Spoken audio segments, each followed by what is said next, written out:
Hey everybody, welcome back to Colony Drop, your favorite Gundam podcast. My name is Isaac. And my name is Brian, and this is a podcast where we talk about anything and everything related to the Mobile Suit Gundam franchise. From the anime, to the music, to the movies, to the models, to the lore, to the clothes, to the food. Isaac, you name it. We do all of it. That's right, Brian. And when we say we do all of it, we mean all of it, including arguably controversial series and also entire series in their full length. Man, today's episode, Brian, is I think a bit of a special episode, I have to say. Is that right? I mean, it's special to me because I like the show. It's probably special to you because you were able to get through the whole show. I feel like we started the first half about 4 years ago, and we were finally finishing the review today. Brian, I'm drinking champagne at this moment. Let me... There you go. Isaac finished the last half of Mobile Fighter G Gundam, so we are finally able to review it, ladies and gentlemen. Yes, we've come to the conclusion. All 49 episodes. We did the first half earlier this year. Or no, I'm sorry, at the end of last year. Yep. And then now here we are in the last half of this very, I've got to say, interesting series. There's no Gundam series like it, really. It's kind of in its own category. You gotta give it its flowers where it's due, Isaac. Yeah, I do, actually. We'll talk more about that. But what a ride. What a twist and an ending. Oh, absolutely. This was a great show. Yeah. At least I think it was a great show. Isaac thinks it's an interesting show. But yeah, Isaac, when we left off last time, the finals were about to start. Domon had just gotten the Burning Gundam, or the God Gundam, whatever you want to call it. Master Asia looked to be defeated. However, he kind of just shows up again. Quite the climactic battle in the Guyana Highlands. And so we are now back for the second half of the show. Isaac, I have a summary prepared. I have my thoughts interspersed in the summary. So as we go through, add in your usual commentary. Of course. I can only... How many groans. How many times did you just scream at your screen, Isaac? I kind of regressed to the point where, like, I had my feet up on my desk and I was like leaning back and I was like watching the screen and I was like, I don't even want to groan anymore. It's just like, oh my God, really? Here we are. We went from arguably one of the greatest anime series to this. Oh, Tamino, how did this happen? Okay, Brian, the listeners are foaming at the mouth, drooling, waiting for you to unleash your recap summary of this half of the series. Do it before they get covered in DG cells. All right. We start with the finals tournament, Isaac. The remaining Gundam Fight participants, they all arrive in Neo, Hong Kong to participate in the round-robin finals tournament. And the round-robin, for anyone who doesn't know, doesn't really watch sports or anything, round-robin's kind of like where everyone in the tournament fights everyone else, and then you kind of see who has the most points or the most wins at the end. You don't see it that often anymore in sports. I'm trying to think of other things that are round-robin. I imagine the term's kind of fallen out of favor, really. Yeah, it just takes a long time, you know?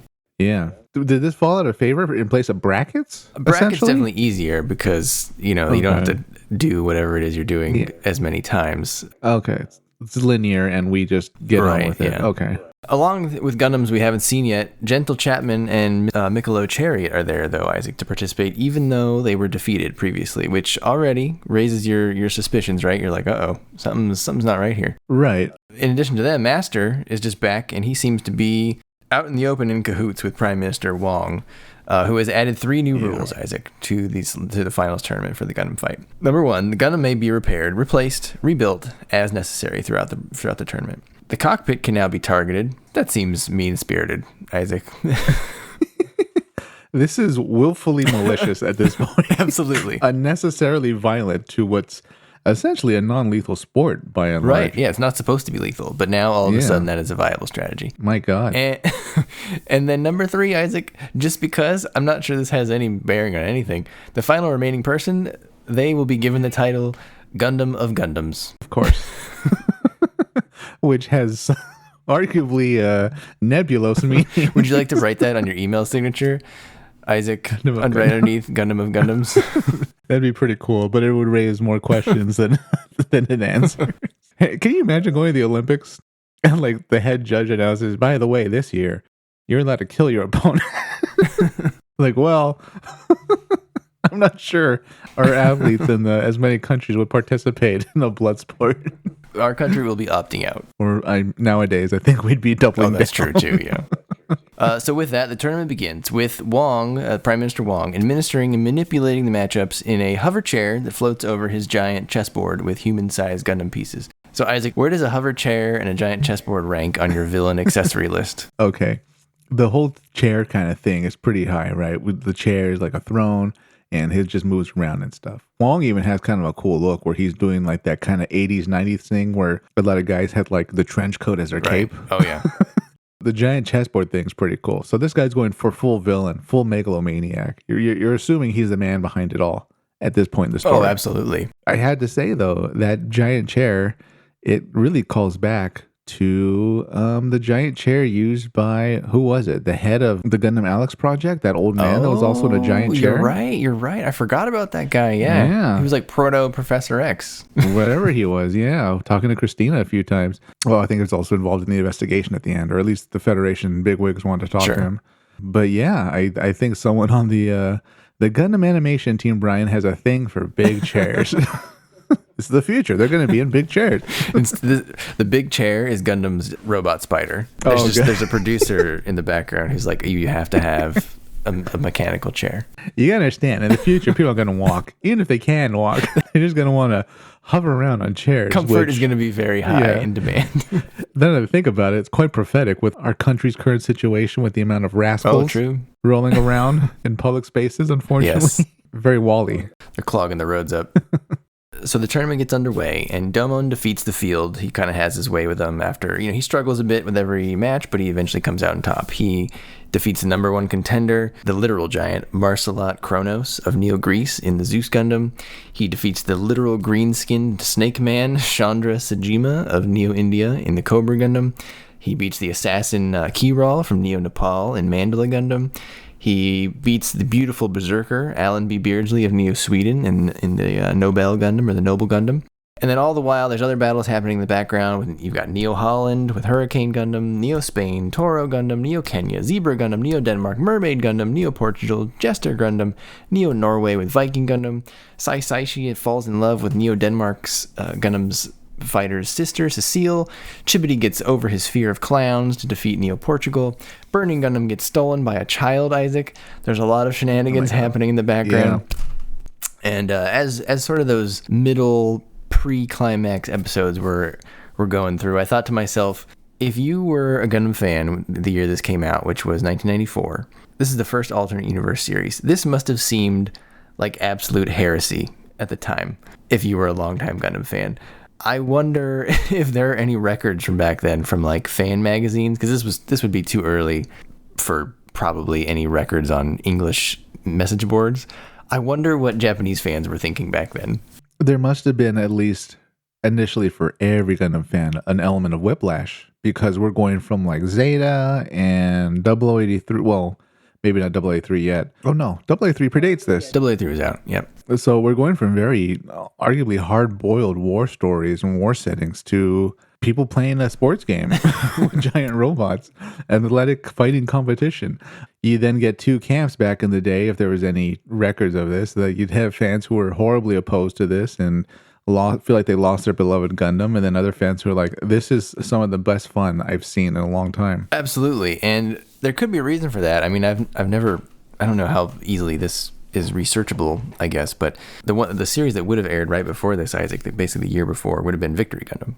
Oh my god. So well, if you watch that show, you would be forgiven for thinking, oh, Universal Century is probably dead a little bit for some time.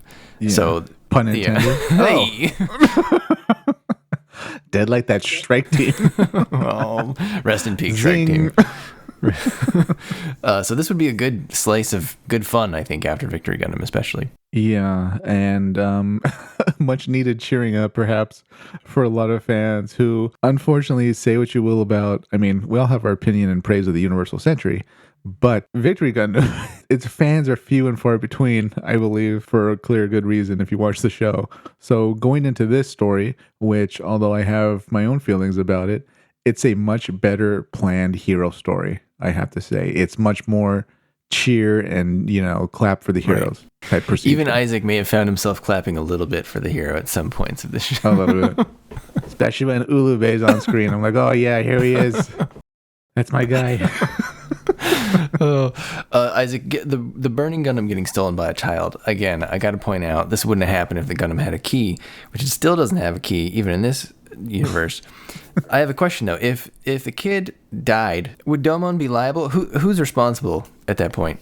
Domon wouldn't be liable because, in effect, and based on the things these Gundams do to the cities and landscapes they're in, almost every athlete looks like they're essentially operating with diplomatic immunity because of it's a tournament.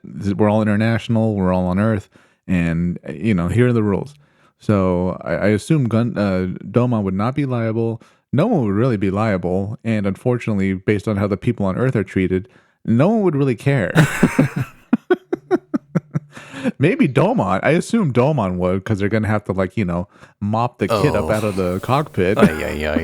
But I think for Domon and even the kid, really, or in general, the security system of the Gundam itself, putting on the mobile trace system is kind of the key, because as painful as it looked for adults, I'm surprised a kid didn't, start the system and then try to escape. Right. Because it's probably not... Look how difficult it is for a horse.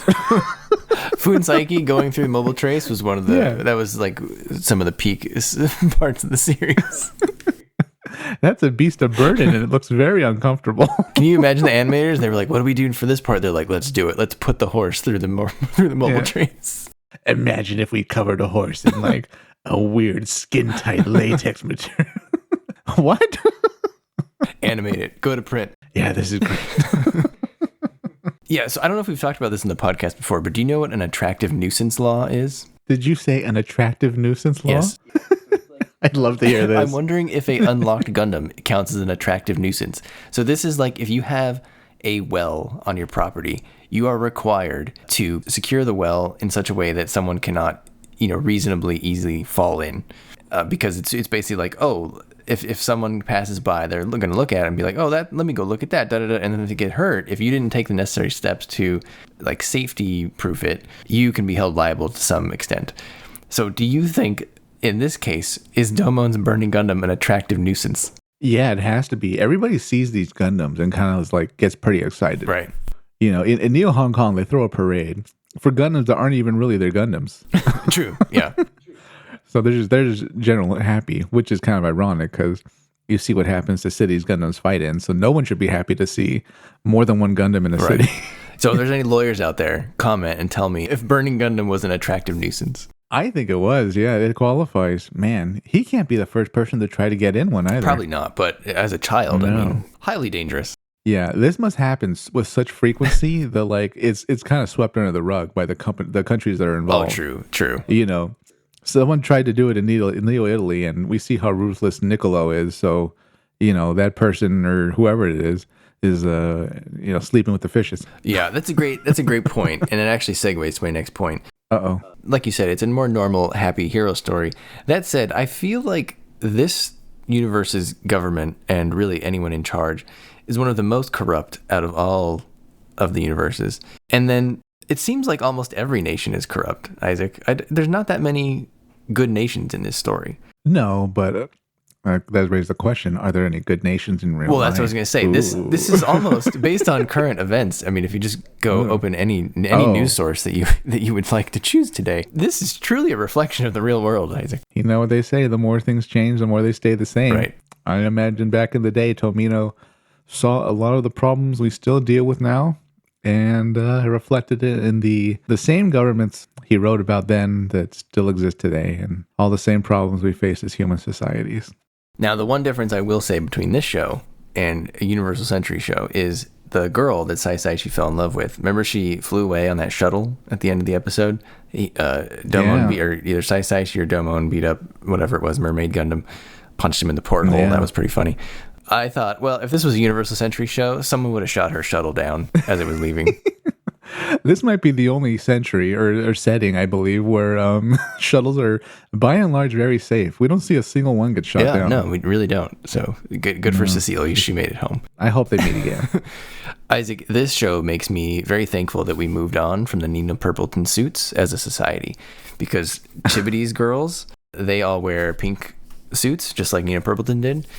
Who do you think wore it better, Nina Purpleton or Chibity's girls? I'm glad you brought that up. I was thinking about that while watching this. I was like, man, this type of suit must have been very strong in like the late 80s, early 90s. I'm going to say Nina wore it. But at the same time, Nina's, the color of her dress, that teal, we see it in a lot of characters' hair in this, true. this series. Oh, man. We can't get away from this teal, Brian. Yeah, Nina, you just can't get away from Nina once you've seen her. But I feel like we've gone back to 90s fashion, but I feel like we skipped those suits. Yeah, because I mean, they had like shoulder pads and stuff, right? Giant buckles. And maybe we'll see that again in a few years, right? Well, mark your calendars, listeners. Brian might have been a little prophetic right now if in, 2028, people are going around with the big shoulder pads. If you see models wearing that on the catwalk, you're just going to be like, oh, the Nina Purpleton is back in style. Man. Oh, Nina. Isaac, there is one quote that is said both by Domon and by Schwartz at some point in this story. And I truly believe this to an extent, and I want to get your thoughts on it from a non-fighter perspective. Both Domon and Schwartz say a variant of fighters can only truly communicate with their fists. And I have a lot of fighting experience, and this is very true. Oh my God. You can tell a lot about someone if you spar with them. If you fight with them, there's a lot of things that can be communicated with just striking the other person. For example, I used to kick my friend all the time. I used to have a really good front leg side kick, and I used to bruise the hell out of his arm every time. And he would laugh every time I would hit the top of his bicep, I guess. So that really rang true with me, because when I heard that, I was like, oh man, that is like a really good true statement. That's really deep. But what did you think of that and just say, oh, that's ridiculous? Pretty much, Brian. As somebody who hires people to fight for them, I have to say I completely disagree with you. You communicate with words and writing, and that's hilarious. Hand gestures, body Here language. I am, like, oh, Domon and Schwartz, they know what's going on. They know the true human condition. I think Chairman Wong and I would just look at each other and like, what the hell are they talking about? This is nonsense. Go fight for us. So after all these introductory matches are kind of over, in what I will say, if you were there, you could say cannot possibly be a coincidence. Neo-Japan loses contact with its forces in the Guyana Highlands, and then Wong has a giant box flown into Neo-Hong Kong that is clearly holding the remains of the Dark Gundam Isaac, which Wong wants to resuscitate and use to hold on to his position of ruler of the universe or whatever. And I think it's at this part, Isaac, where he does one of his first of many, or maybe one of the main, what I'm going to call the glasses push, where he pushes up his glasses with his hands. And that view, that scene is sort of associated with Gendo from Neon Genesis Evangelion. It's a big like anime trope now, pushing up your glasses.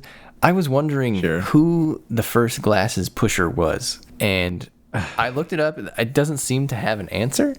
But I'm curious to the listeners, what's the earliest glasses pusher that you can find? This is a mystery that I feel like is eminently solvable, and I would like to see it solved in my lifetime by some anime fan out there. We're going to need an anime historian. Ironically, at an anime expo, that might be our best chance to find somebody. Right, yeah. Whether we actually run into them or not, or they manage to answer this question is very different. But I'm going to hope at some point, maybe even before anime, when there was only manga, there was an animation of some sinister figure pushing up their glasses. And maybe even in the 1960s, the early cartoons and stuff had someone in doing that. But wow, who was the first sinister glasses pushing up person? Yeah, I don't know. I mean, Evangelion is from 1997, so I guess technically beaten by Gundam. Wong would be, he'd be before Gendo, even though it's really associated with Gendo Ikari from Neon Genesis Evangelion, I would say. The orders of magnitude of Gendo's clout and aura just far eclipse Minister Wong. Absolutely, yeah. Wong might not even have the best aura in his show, right? So no, not at all. Many of the times, well, it also doesn't help that he's standing next to Master Asia. Sure. So after this, things start to become more suspicious. Domon's match against Mikolo results in Nero's Gundam transforming into Gundam Heaven's Sword, and George's match against Chapman results in the Royal Gundam transforming into the Grand Gundam. Assassination attempts are carried out on the Shuffle Alliance, but they are not successful. At this point, Isaac, there was that match where, George challenged the guy on his own. He challenged him as George, not as Neo France, and he's kind of like stole his own Gundam, right? And I'm going to date myself again, but I just thought all I could think of was Seinfeld at that episode where George Costanza has the Summer of George, and I felt like that's what our George was doing. He was getting out there and be like, it's the Summer of George, I'm going to do it myself. That's a good reference if you've seen Seinfeld, which I don't think Isaac has, but I'm going to put it on the podcast anyway. I've seen Seinfeld, and I remember the Summer of George. He kind of just went wild and did whatever he wanted, right? He wore velvet a lot, I think. That's right, yes. Question, though, on that one. Miss Marie Louise, can we consider her a Gundam princess?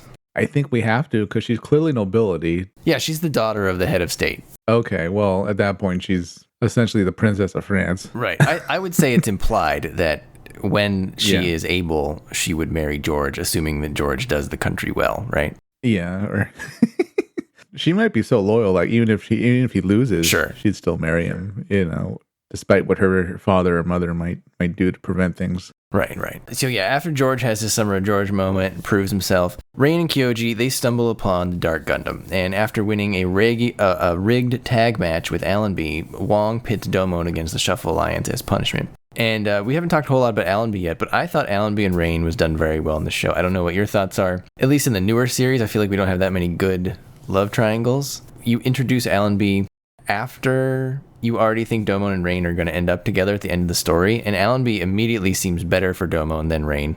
Perhaps she is, I don't know. And it has lots of really funny moments. I think like Allenby is in Domon's cockpit showing him how to minimize the power on its hyper mode, and then Rain tells her, if you want to talk about buns, get yours out of here, and then she throws her like buns in the water or something, and then Rain God. Later on, Rain thanks Allenby for coming every day at some point, and Allenby calls her comment like the sarcasm of an old woman. And I thought that was hilarious because I'm pretty sure Rain is only like a few years older than Allenby. Yeah, they're not much farther apart.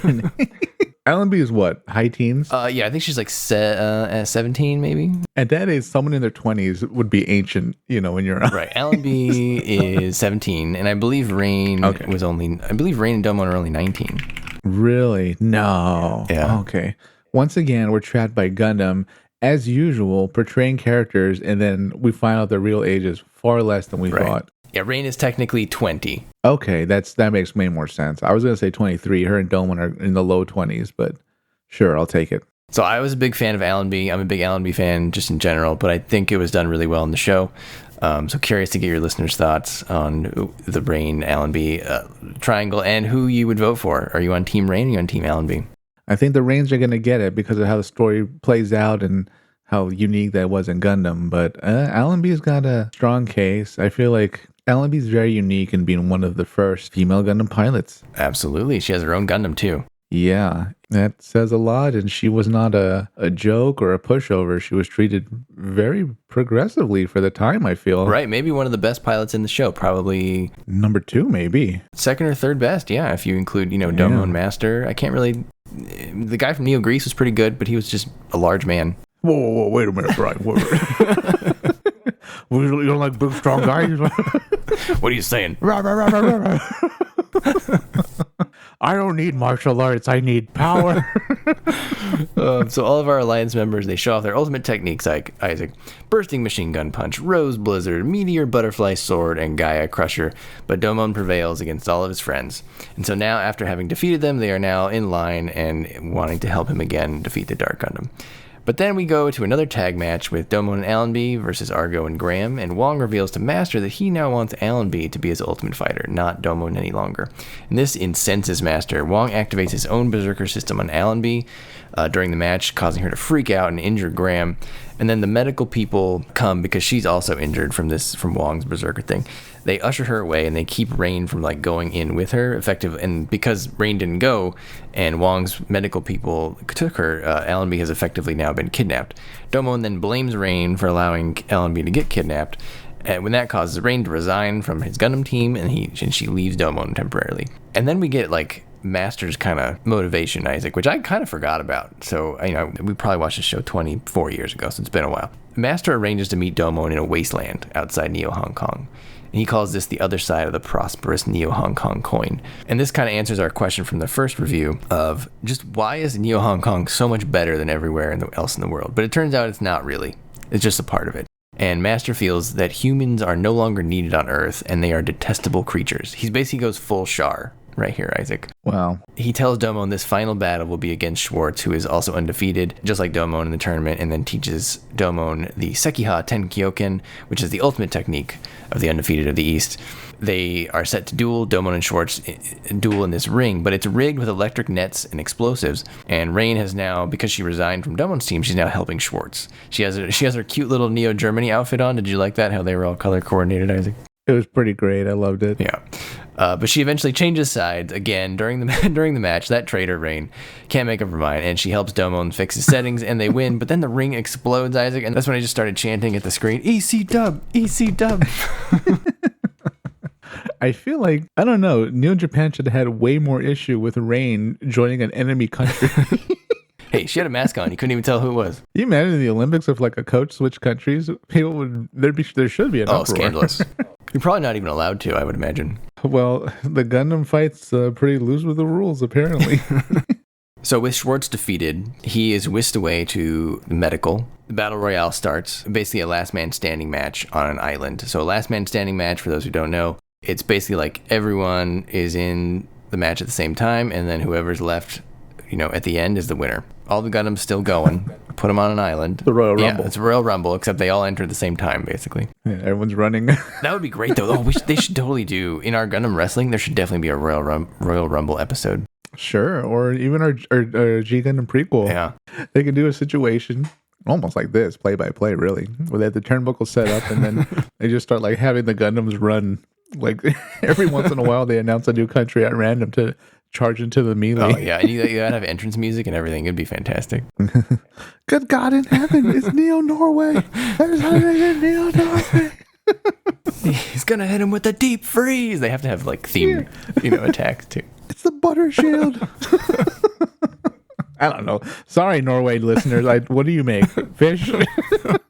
Sardines? I apologize. What are your chief exports that we can name a wrestling move after? That your top scientist would weaponize against an enemy Gundam.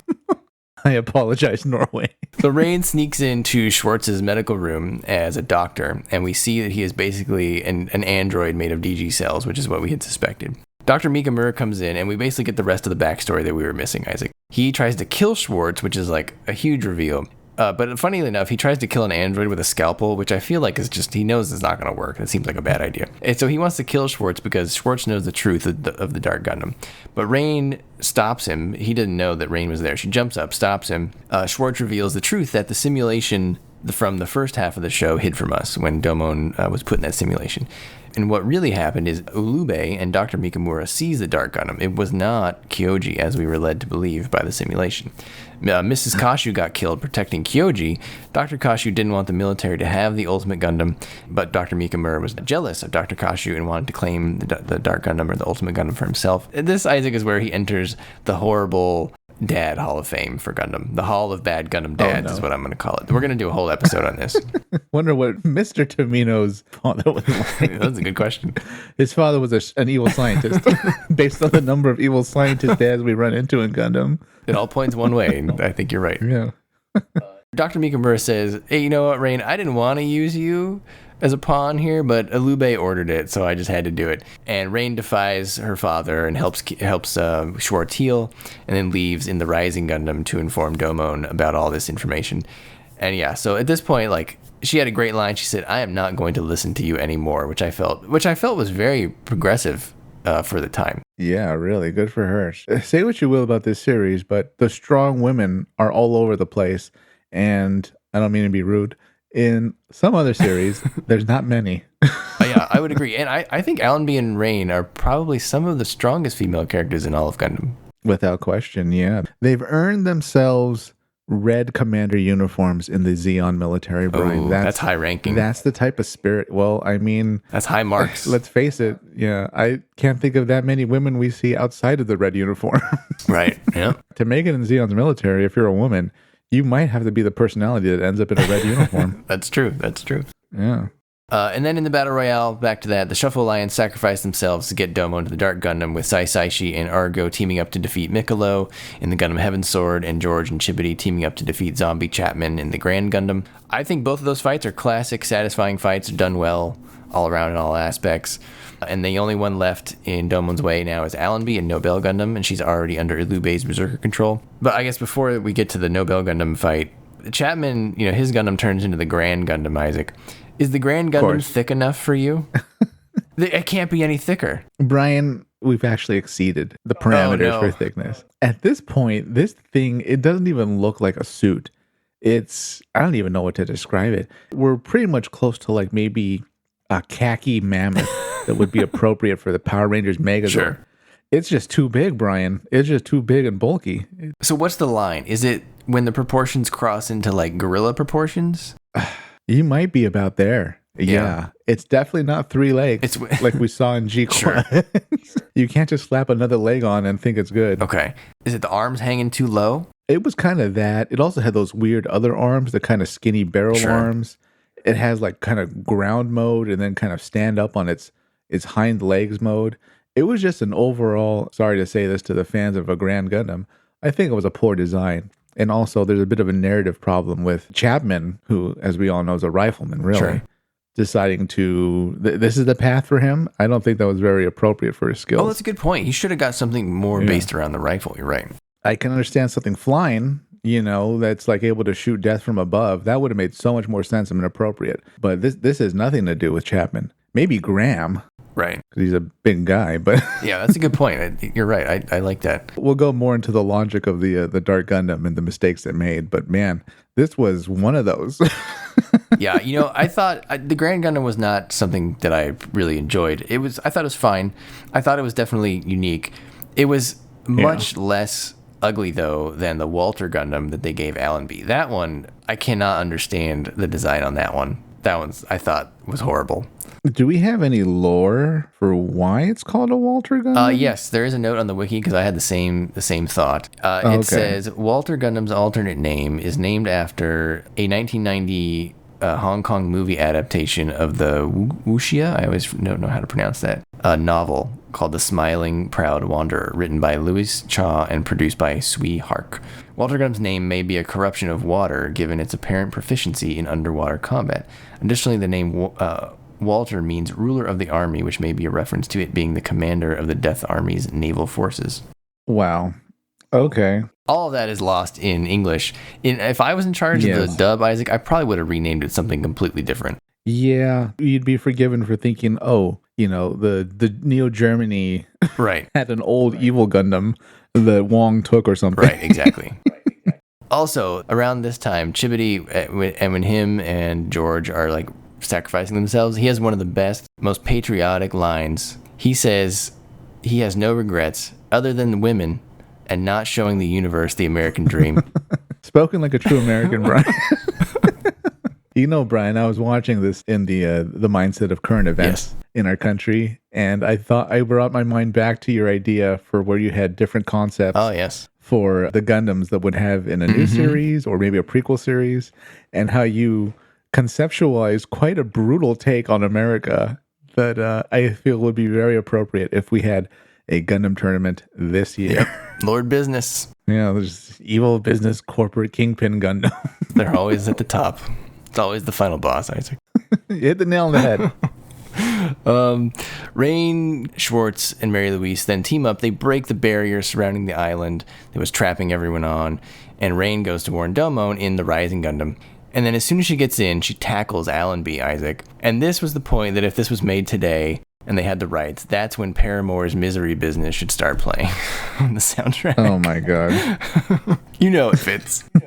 Oh, we were never my attention to brag. Listeners, Paramore is an alternative rock band. She from the early 2000s. They had a hit album this year, so they're still going. Oh, okay. Yeah. We got to see the Venn diagram of Paramore listeners to Gundam fans, and I bet there's a good overlap. Probably. If we were in the early 2000s, Paramore would be crushing viewership on YouTube for Gundam anime music videos. 100%. I believe that song is 20 years old this year, Isaac. How does that make you feel? Well, not too bad because I'm older than 20. It was my jam back in the day when I was up to no good. Wearing a hoodie. Oh, Allenby with Paramore's misery business in the background. Allenby transforms into the Walter Gundam. Schwartz takes Master Asia and Rain and takes Allenby so Domon can go to the Dark Gundam. Domon finally realizes that Schwartz is Kyoji. Schwartz tells Domon to strike down Kyoji in the Dark Gundam's cockpit, but Master says he wants to replace the dying Kyoji in the Dark Gundam with Domon to be the Dark Gundam's new pilot. So basically, if you've not put all the pieces together at this point, Master's whole plan throughout this show was to replace Kyoji in the Dark Gundam with Domon and have him be the ultimate pilot. Wong, however, wants to do that with Allenby. So now Wong and Master are at odds, and we are seeing that sort of come to a head here. Kyoji himself in the Dark Gundam reveals that the Devil Gundam's original purpose was to resurrect Earth, but Ulube and Dr. Mikamura had other plans. And the impact on Earth when the Dark Gundam landed caused it to malfunction, seize Kyoji, and basically become the Dark Gundam instead of the Ultimate Gundam that they wanted it to be. Kyoji used Schwartz to protect Domon. He is basically, I think he is described as Kyoji's mirror image. The body and soul have been split into two.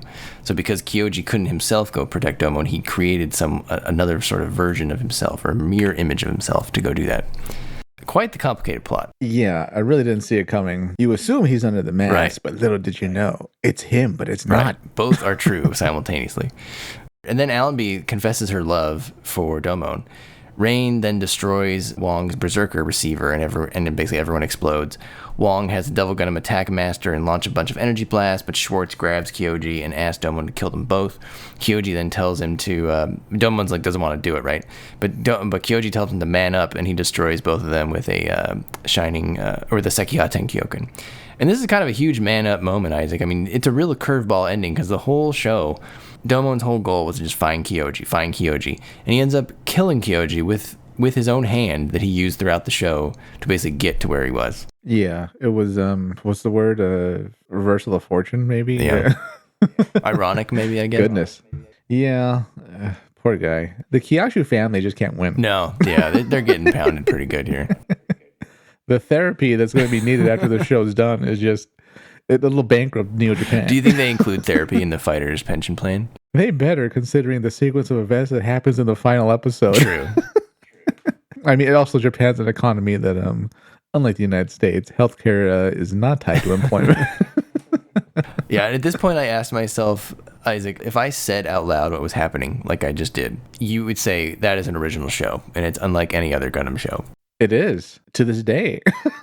At this point, the Dark Gundam has taken the SEKI TEN-KYO-KEN to the cockpit, so it has been destroyed again. I think this is the third time in the show the Dark Gundam has been destroyed. So Wong and Master, they're now upset that the Dark Gundam has been destroyed.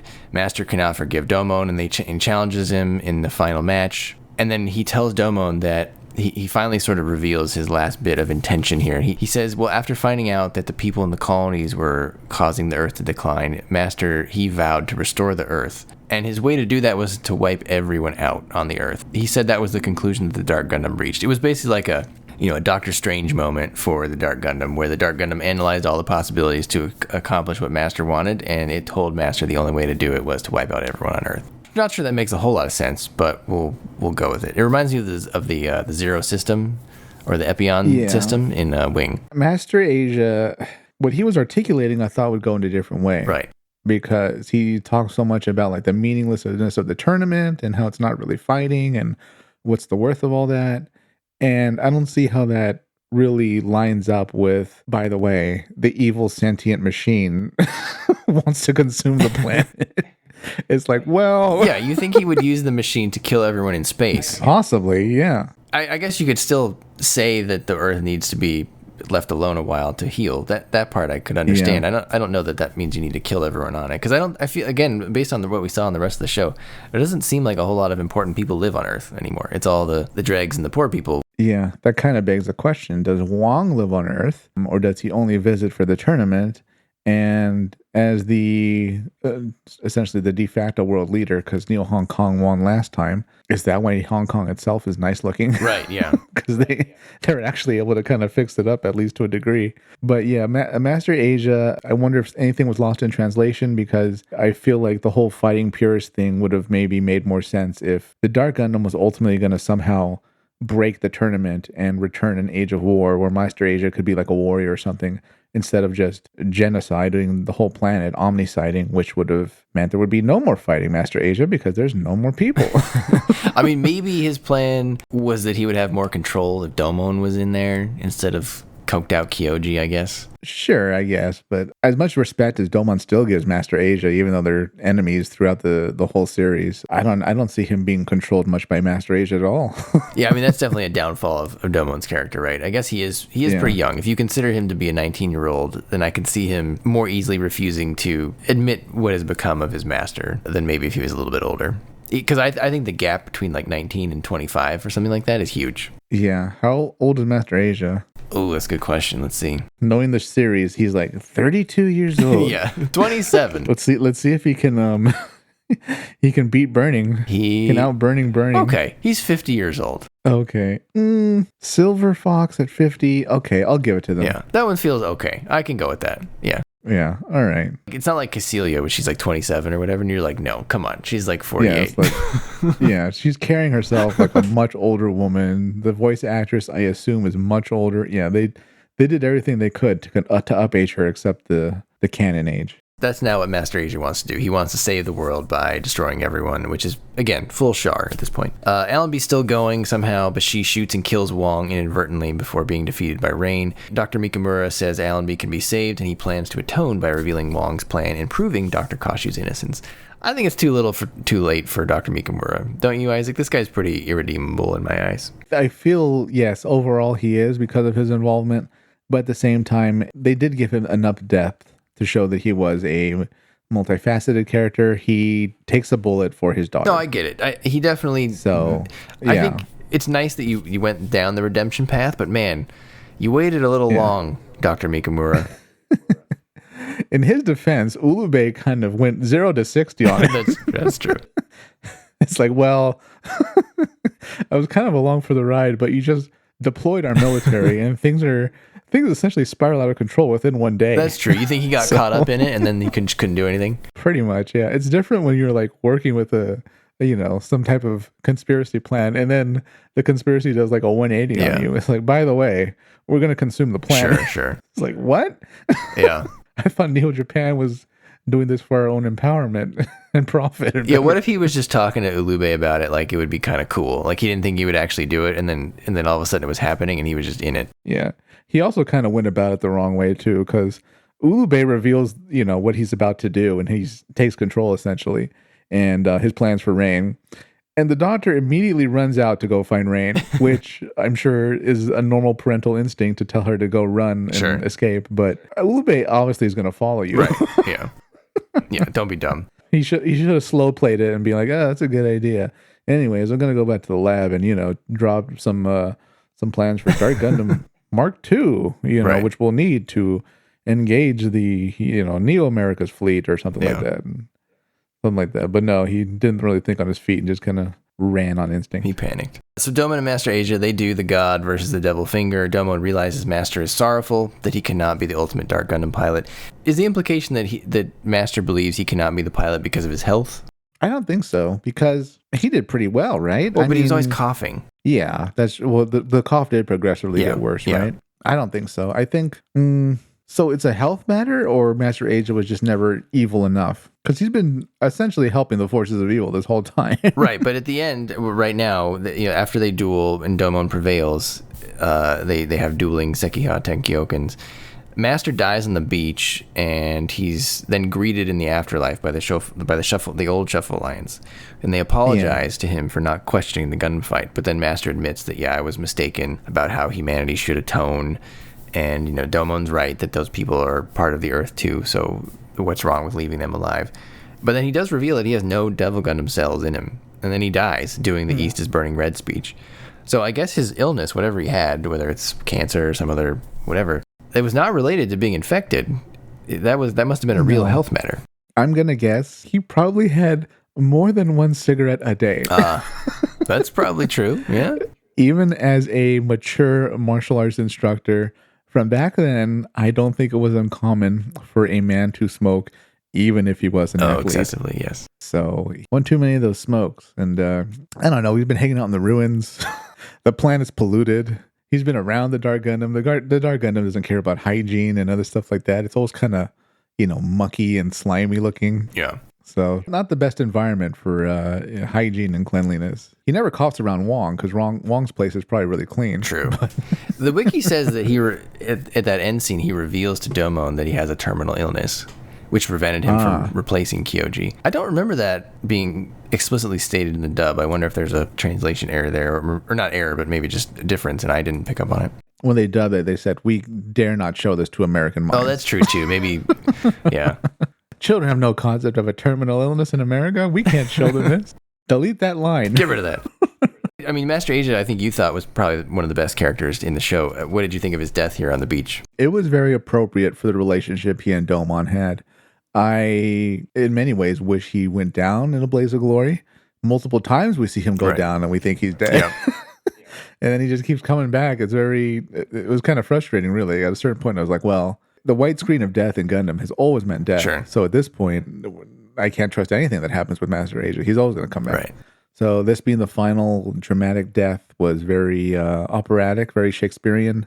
I wasn't a big fan of the Shuffle Alliance ghost greeting in space, but whatever. We were kind of approaching new type territory there. But overall, sad to see Master Asia go. I wonder how different the story would have played out if his redemption was him realizing the wrongness of his ways and joining our heroes. For the final fight. Yeah, that would have been cool. Yeah, against the Dark Gundam. We would have seen, I don't know, Master Gundam on the side of good or something like that. But it wasn't to be. He gets replaced as kind of the main fielded villain, but kind of by like 3 people. And then that's it for Master Asia. Great character. One of the best characters in the series, I think, and a very good villain to hold the kind of title of villain, because Dark Gundam itself, as powerful as it is, it can't really interact with characters in the same way most villains can. Sure, it doesn't talk directly, right? No, it's almost more of an abstract kind of force of nature. Yeah, that's a good point. Ulube wasn't the villain for long enough to be called the best villain, probably. No, he's almost too much of an ambush to really take much weight as a villain. Like he's in and is out as quickly as he turns. Yeah, I mean, I guess if you take his presence as a whole, it is quite the little master plan, but he's just not in that position long enough, I think, as Master Asia is. So I would have to give best villain for the series to Master Asia probably by a long shot, actually. Absolutely. Ulube was such an almost forgettable supporting helpful character in the background with like the 5 lines he had. Yeah, I mean, I guess the mistake on Ulube is probably he was missing for too long, right? Yeah, or they didn't raise the temperature with Ulube long enough or start bringing him forefront. That's probably intentional because they probably didn't want to give away the swerve, the twist. True. I feel like they could have balanced that out, though, by killing that other Japanese representative, though. Oh, yeah. The older guy? Yeah. Have him killed, and then now Ulube has to step forward, and we get much more Ulube presence. Yeah, I could see that, too. Okay. We would have narrowed our characters. He would have seemed more helpful and more lines, more on screen. And then the reveal hits you that much harder when he goes 0 to 60. Isaac, after Master Asia's poetic death here on the beach, comes one of the best lines of the show. Domon turns to Master Asia's horse, Funsaiki, probably the best horse in Gundam history. He tells him, it's okay to cry. Animals feel emotions, Brian. Do you doubt the animals? Do you doubt Funsaiki's heart? Never. Funsaiki he's my boy. I love Funsaiki. And then at this point, Isaac, picture me watching this show, right? I'm digesting all this plot, trying to figure out how to put it on a few pages here. And I'm like, okay, so Schwartz is this, and Master Asia he was in on it all the whole time. He's not DG cell infected. And then I watched this whole show with my son. He was 5 years old at the time. In his mind, after Master Asia died and Domon won, he immediately turned to me and he was just like, "Dad, they won the championship." Like he was still focused on the Gundam fight, and I just thought that was great. I mean, he felt like every other person watching the Gundam fight, right? That's because that's exactly what you knew, right? We did it. Party in Neo Tokyo. We won. Yeah. And I was like, oh, not so fast, buddy. It's like, well, there's this guy in space named Ulube. About that Dark Gundam. So Ulube immediately shows his colors and he shoots Dr. Mikamura, takes the Devil Gundam back to space, and he plans to use Rain as the new life unit, or the ultimate pilot, because he believes it requires a woman.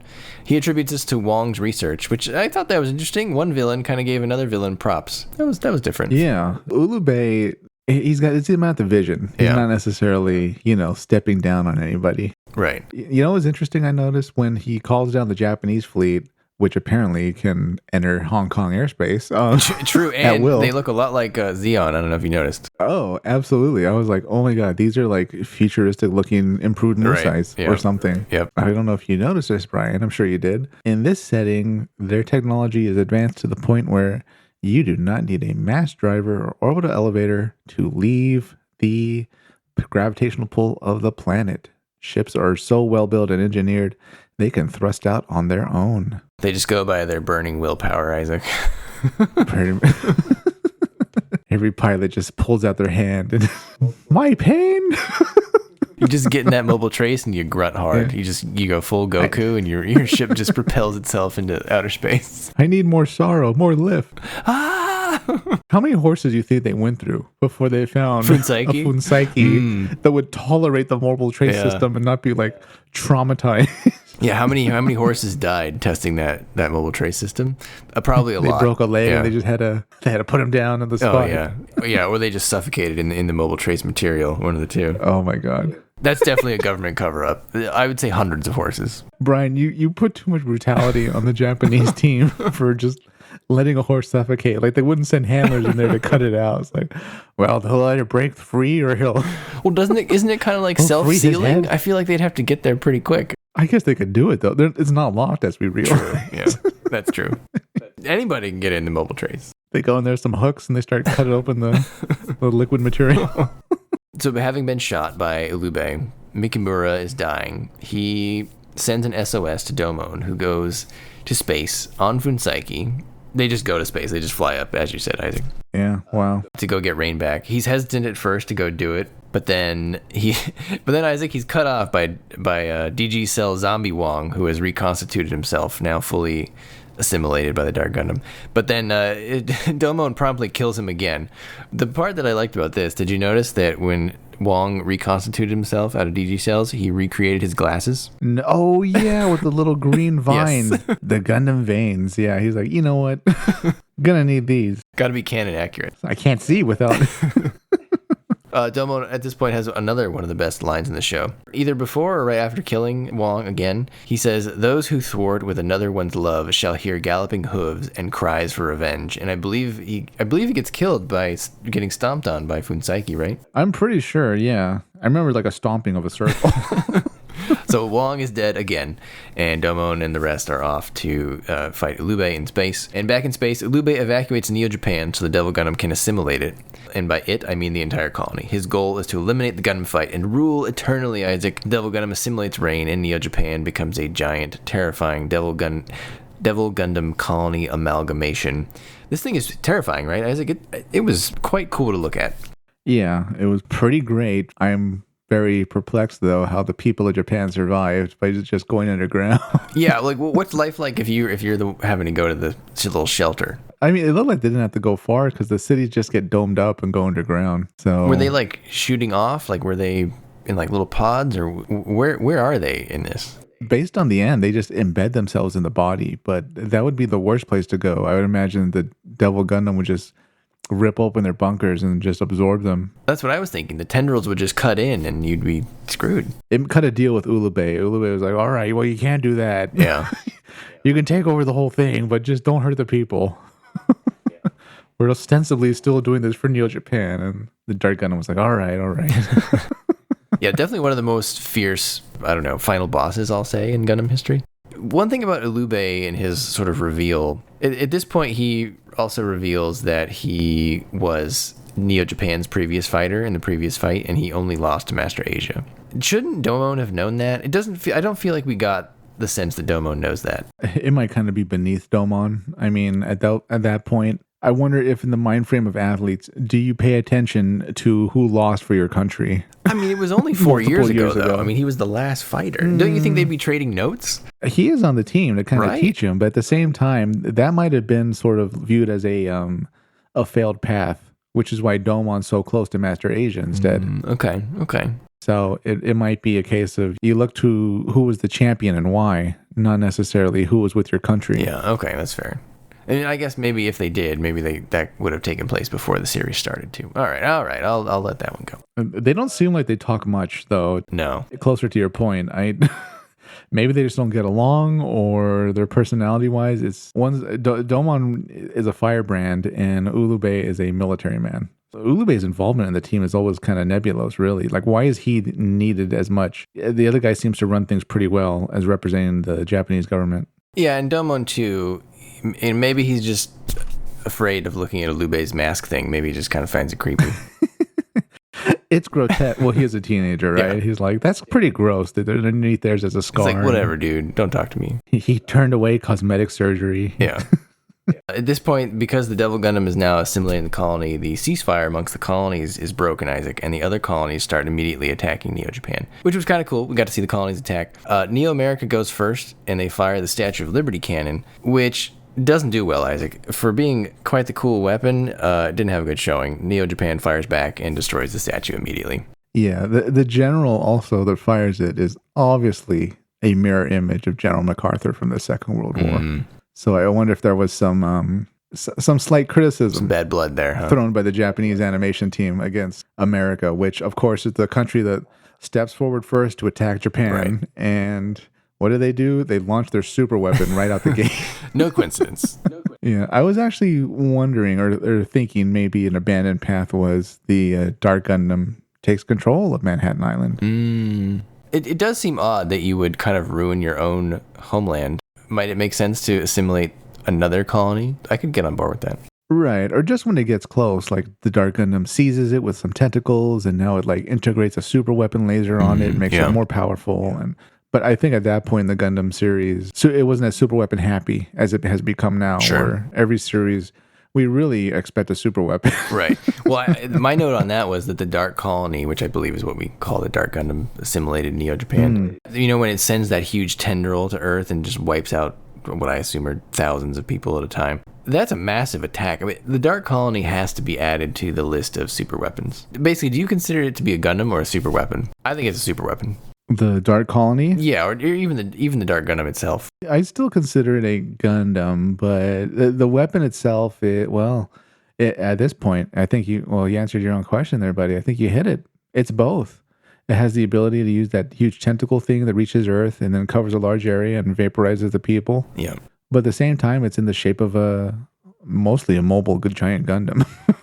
With giant legs. That should have been Ulube's warning about what it really thinks about Japan. It just squats over Japan. I really don't need you as much as you need me.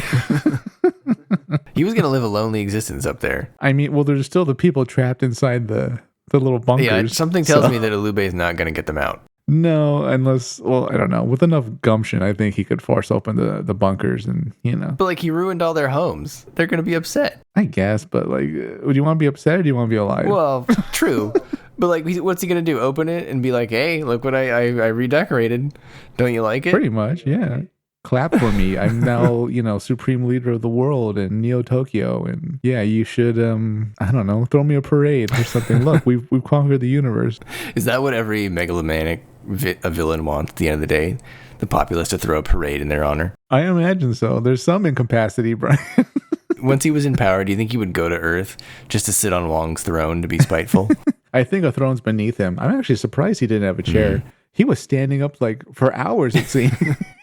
I know he's in the military and in good shape, but man. Sitting is just wasting time. Yeah, the command center's standing room only. So as it's attacking Earth, Isaac, it seems like any and all Gundams from Earth that are available, they fly up and arrive to help. And they are met by Ulube, who creates the Grand Master Gundam out of the four kings. So he takes the Gundam Heaven Sword, the Grand Gundam, the Walter Gundam, the Master Gundam, and he smushes them all together, with the Devil Gundam cells and with the nanotech and just creates the Grandmaster Gundam, which is thicker than the Grand Gundam by itself, but it's also quite terrifying. What did you think of the Grandmaster Gundam? I wasn't a fan, Brian. This is the equivalent of a kid of like, putting toys on top of each other to create like an amalgamation monstrosity. Yep. To fight some of your other toys. It's the final boss type thing. I didn't like it. It's not very well designed. It doesn't look good. I don't like how they're just kind of thrown together. It's got wings on it, but it doesn't really fly, which defeats the purpose of the wings. It's also in space, where wings don't matter at all. Yeah. That's another thing about the choice of who they had being like the pilots of the Gundams originally, the four Heavenly Kings. Why Miccolo? He's like the first pilot to be defeated by Domon. Yeah. He wasn't even that good. It was such a poor choice. Maybe they needed to be manipulable. Okay. I wonder, like, who was calling those shots? Was it Ulube exclusively, or was, like, the Dark Gundam giving some input? Well, that's a good point. How are they deciding these things? Do they have, like, a phone call at the end of the day? I mean, maybe it was Wong more than Ulube, because Wong had the Dark Gundam at that point, right? Not Ulube. So Ulube was just dealing with the cards he was dealt, I guess. Okay. Yeah, but I'm not a fan of Grandmaster Gundam. Yeah. And shoving like the torso of Master Gundam on top really doesn't help. Right. It's not a good design. The colors don't work. The dimensions don't work. So I agree with your analogy. It does feel like to me when the kid takes all of his Legos apart and just builds one big thing, and it doesn't really go together. Yeah, exactly, right? It's the spaceship connected to the pirate ship, yes. And then on top of it, they put the Megazord. There you go. Unfortunately, Ulube is defeated by the Shuffle Alliance. They all go into hyper mode, and they all use their attacks, and they do an erupting alliance attack, and it disintegrates poor Ulube, so his plan did not work out. He was swiftly defeated. I guess the question on Ulube is, did you feel Ulube would be evil from the start? Not at all. Or like, when did you realize that Ulube would be evil? Because I think it was actually it was hidden pretty well. Yeah, I completely agree. I almost feel like it would have been 100% invisible if there was no mask. Sure. You could have just done a scar, and then we just get the explanation of, oh yeah, he's fought with the Dark Gundam before. This really affected all of Japan. Right. We're sweeping it under the rug. But the sinister mask at that point, we're like, okay, this is a pretty clear villain signal. We're near the end of the show. Let's see how this plays out. Even though Alube's dead, the Dark Gundam still has Rain. So Domon goes to free her. He finds her, but she's in the Devil Gundam's cockpit, fully assimilated. It reminded me of the Phalanx from Marvel Comics when they assimilate mutants, but shinier and silver instead of gold. Okay. Allenby and the Alliance, they tell Domon to tell her how he honestly feels. And then Domon confesses his love in probably the best moment of the series and one of the best Gundam endings ever, in my opinion, causing Rain to break free of the Devil Gundam, join Domon, and then together they do an erupting burning finger, SEKI, love, TEN-KYO-KEN, for which then the King of Hearts appears in their SEKI TEN-KYO-KEN and blows a heart-shaped hole through the Devil Gundam's chest, through the cockpit, finally ending it, Isaac. The Devil Gundam finally disintegrates, leaving a giant Dark Colony skeleton. I love that ending. I think it's one of the best moments that Gundam has produced. Like, all the voice acting is fantastic, all the effects that they add to the voice acting. So much so, though, that we did our own version of that when we fake interviewed Tomino many episodes ago. Maybe I will put that at the end just because it was fun to do. Fake? What do you mean fake? He was definitely in my backyard, or Isaac's backyard, wherever we did that interview. Of course, visiting Los Angeles. Yeah. Isaac, I gotta say, though, it leaves the big Devil Gundam skeleton now on Neo Japan.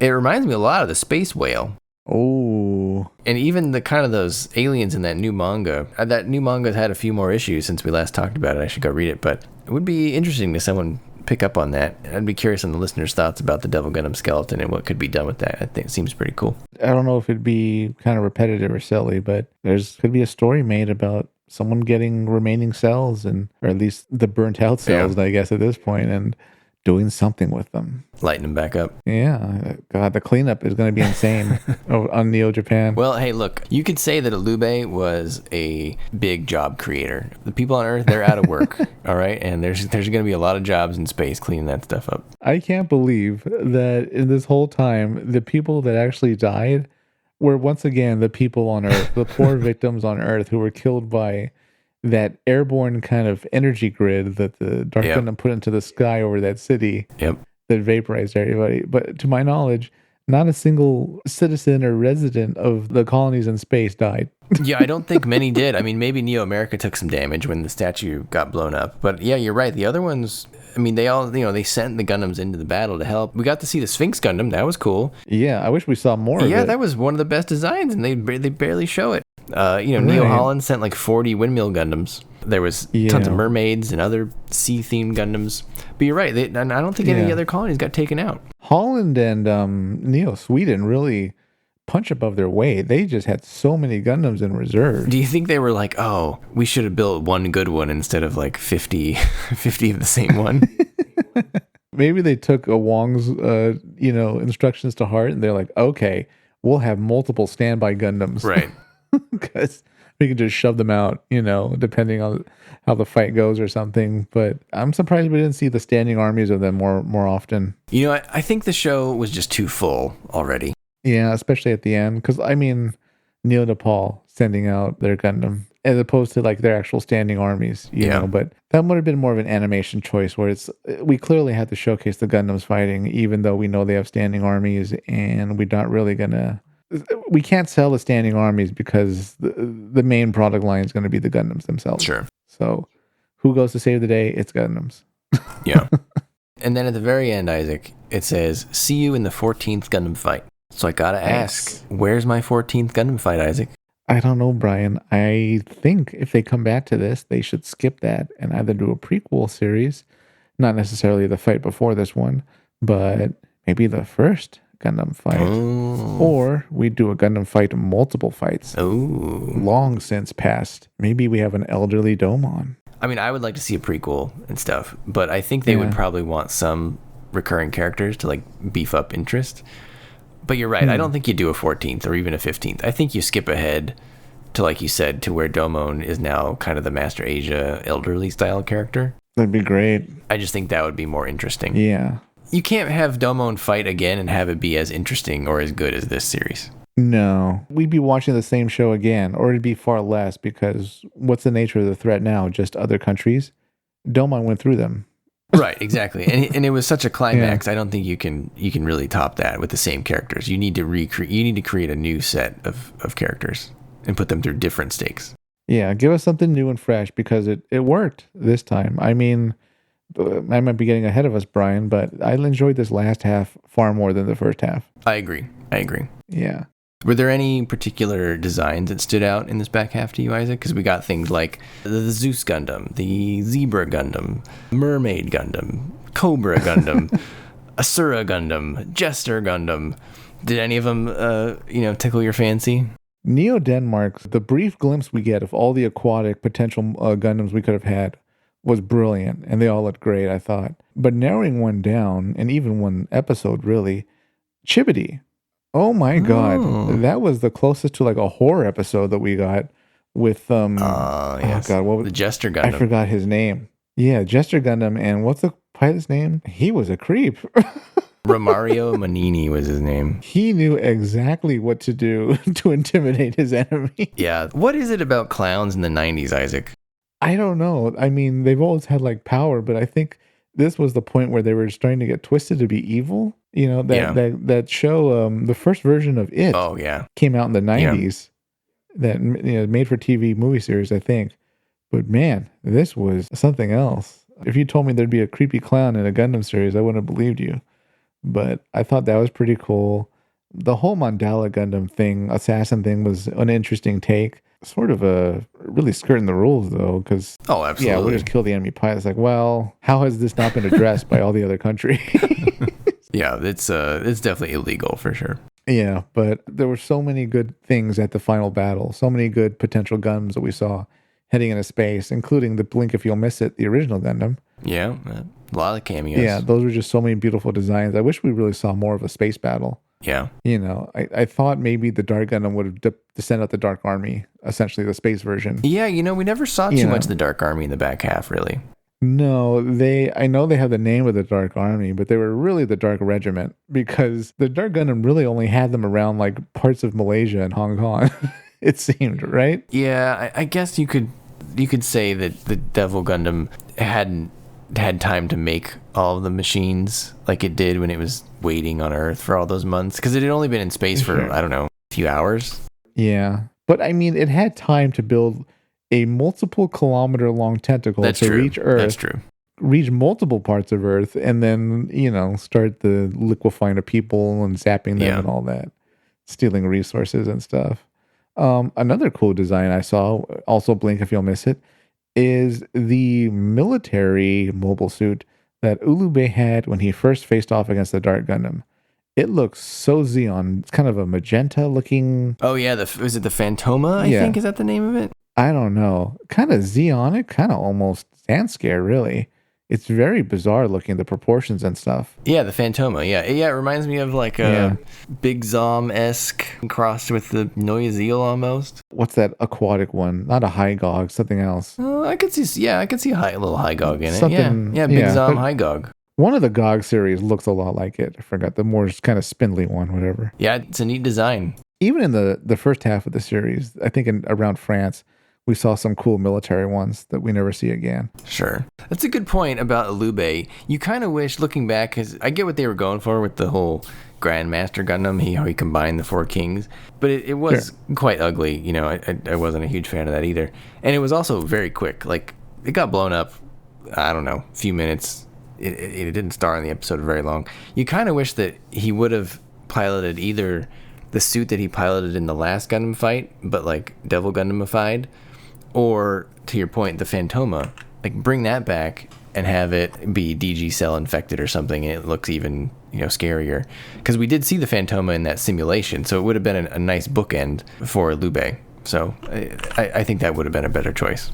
Yeah, and I don't mean to make assumptions about like the animation budget, but you have one design.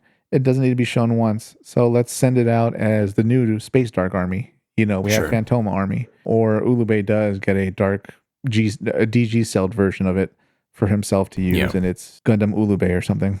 I mean, there is a design for, it wasn't in the show, but there is like some concept art that shows what Ulube piloted in the previous Gundam fight. It looked okay. It kind of looks like a mix between the Shining Gundam and the Rising Gundam.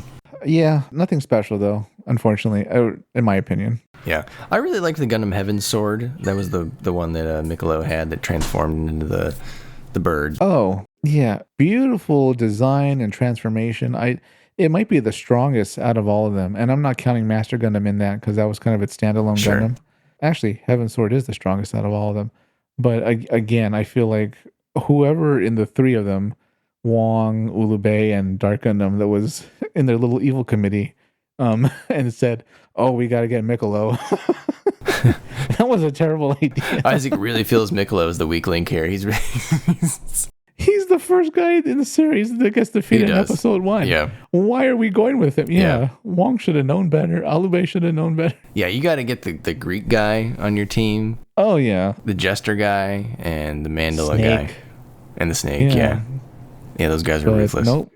Yeah. I like the food court scene where like the 5 of them and Allenby was Allenby there or was she listening? Oh no, I think she was at a different table listening. Yeah. Yeah, but I like the food court scene where they're all just rubbing their bruised egos and you guys want to get back at Domon? Yeah.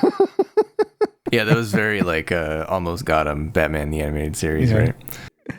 The shame and loss of like their influence is so high that as important as they are to their countries, they can just sit in a food court and no one cares anymore. Yeah, I also like that a lot of them lost just because simply Domon tried a little harder when he was losing. Yeah.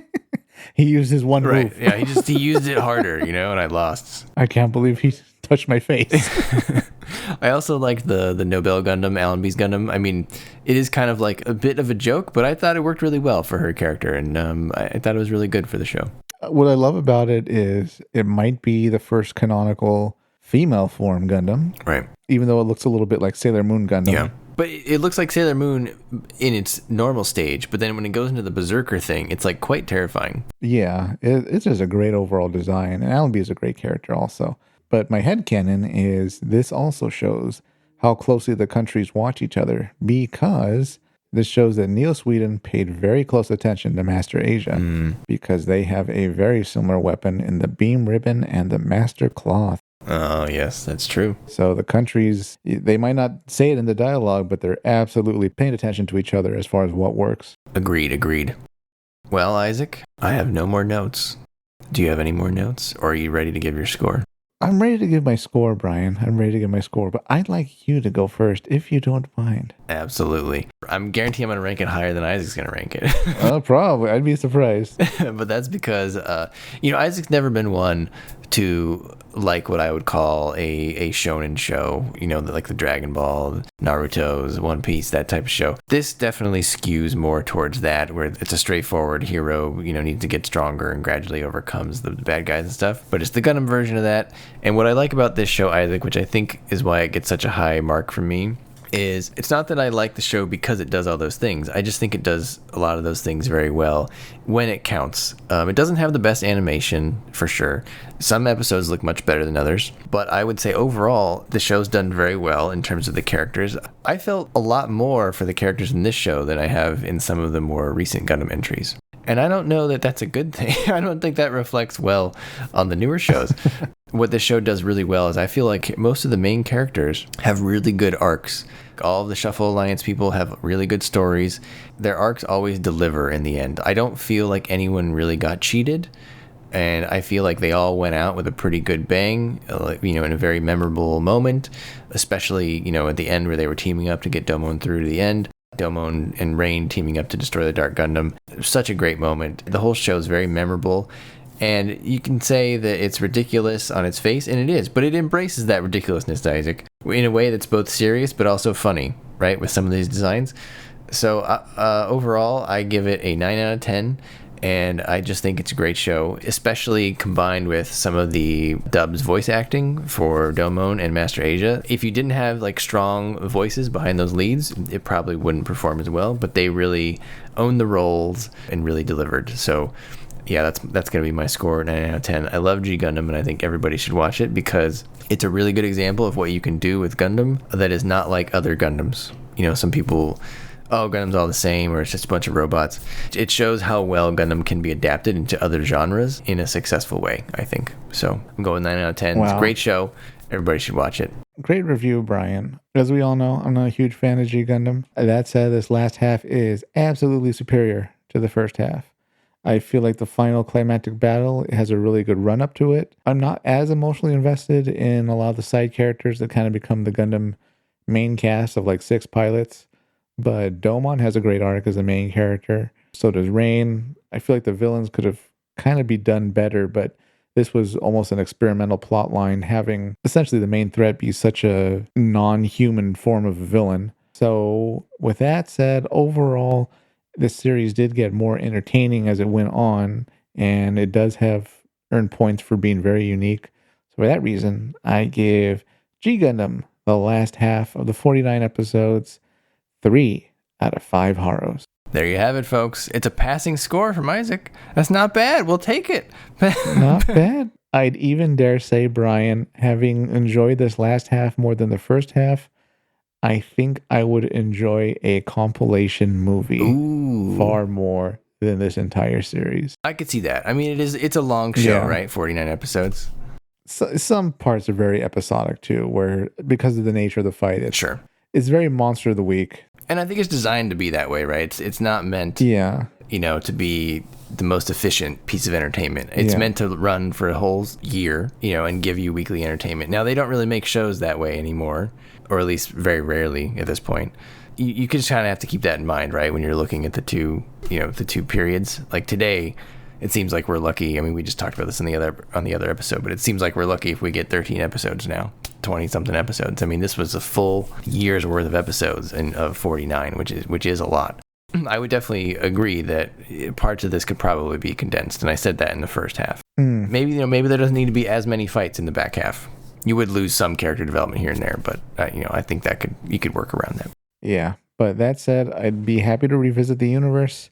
I would even be happy to see this series again at some point, not anytime soon, but I'll definitely watch this before Wing Gundam. Ooh. Gundam Wing. Oh, that's what my question was going to be for you. Where does this rank on some of this, series where we've watched where you're just like, man, this is not something I enjoy? Where is this relative to 00, to Gundam Wing, to like Victory Gundam? Those where does this fall? Brian, 00 is in a Mario Kart game. 00 is being laughed. Oh, okay. All right. Sure. Everybody's ahead of 00. Oh man! Although 00 has some great lines. You don't look Japanese. Anyways, in the last 3 places in the Gundam Mario Kart race, okay, I would watch this series, and then Gundam Wing, and then held down strapped to a chair, 00. Got it. Okay. And what about Victory Gundam? Oh, Victory Gundam. God, Victory Gundam was so bizarre at times, but also interesting and then incredibly boring.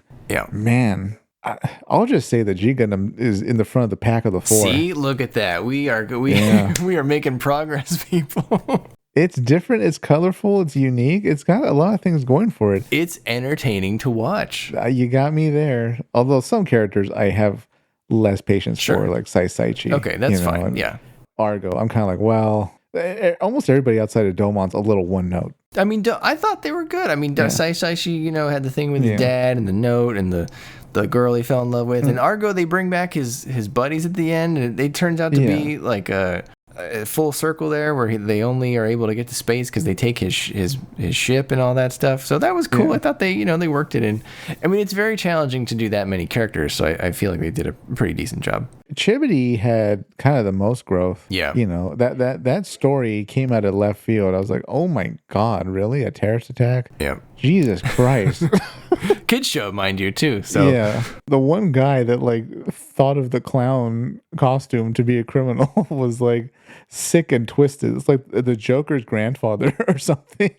Yeah, I can't remember. I was thinking of clowns again. I know must have been a podcast I was listening to or something, and they did talk about why clowns became scary. Because I think clowns, before they were this very lovely thing that children enjoyed. And then at some point it started becoming this creepy thing that was this source of horror. It might have been the Astonishing Legends podcast, which I listen to a lot, but so it might be in there somewhere.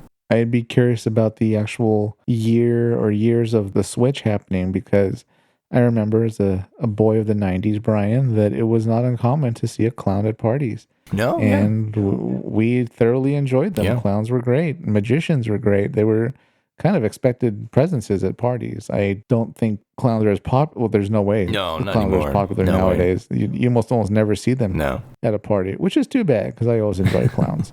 So maybe I'll go to a circus and pay more attention to the clowns. Yeah, but then at some point, as you said, in the 90s, as a 90s kid, we used to do this thing where instead of watching Netflix, we would channel surf, and you would just watch whatever was on that weekend. And at some point, you definitely stumbled upon the movie It, as you said, being shown on just daytime TV. We were left alone a lot in the 90s, and man, that was a scary movie for me when I was a kid. Yeah, it was pretty great, though. Oh, no, it was great. It definitely gives, it toughens you up, right, as a kid? Sure. I'm not sure how creepy it is on a rewatch now, but time may have not been kind on the effects, but... The new versions are great, though.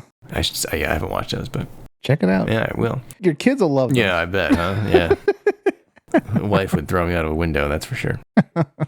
You'd have it coming, really, if you did that.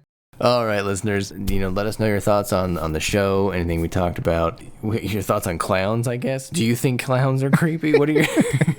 Does Chibity have the makings of a villain origin story with his clown experiences? Can you imagine just waking up at night and Jester Gundam's in your room?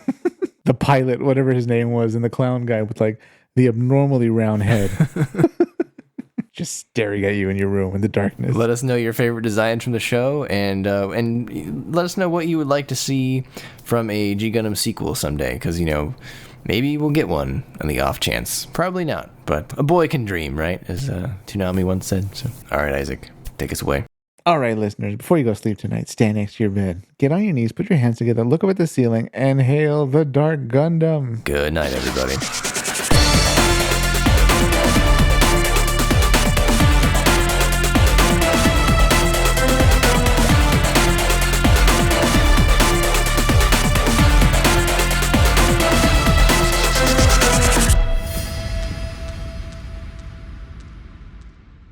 Tomino-san, do you think we could, I don't know, do one together on the podcast? I mean, that would be fantastic. はいはい。それが楽しいと思うです。私は準備万端。Yes, yes, yes, I think that would be fun. I am ready.